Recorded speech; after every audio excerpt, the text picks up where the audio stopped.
Welcome to Philippine Showbiz Updates. Latest updates ang hatid sa iyo ng channel na ito, at kung mahilig ka sa mga ganitong kaganapan sa showbiz, ay maaari mong isubscribe ang channel na ito para laging updated sa showbiz ganap.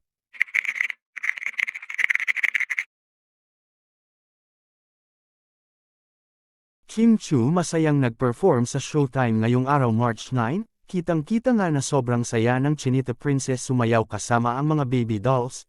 Ito'y bahagi ng kanilang pagpopromote ng Chowking.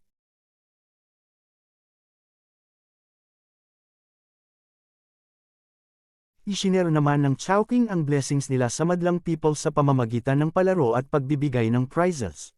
Betty.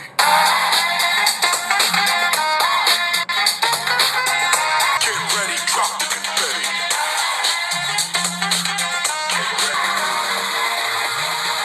Yung ganda mo kasi lang katulad. Isa ko ba ang halo-halo mo? Bakit? Kasi kung wala, baka ako nasago sa yung mga dasal.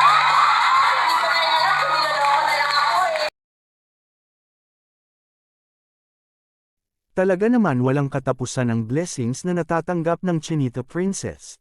Speaking of blessings, di rin nagpahuli si Paolo dahil blessed din ito dahil sa kanyang bagong proyekto na ginampanan kasama si Kylie Versosa na malapit na rin mapapanood. Kasunod nito pinarangalan din si Paolo bilang outstanding actor sa kanyang mahusay na pagganap sa linlang. Samantala ngayon araw naman, nakatakda ang MediaCon ng What's Wrong with Secretary Kim. Kitang-kita sa video kung gaano ka-organize at talagang pinaghandaan ang venue ng MediaCon para sa What's Wrong with Secretary Kim.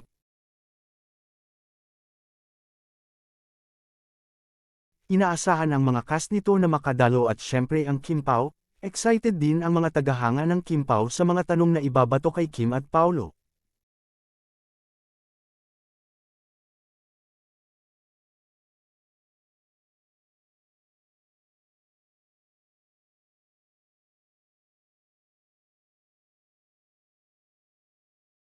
Tila masusundan na naman ang kilig vibes na ihahatid na Kim Pao lalo't aabangan sila sa Dubai World Trade Center ngayong June 9 para sa Kalayaan 2024.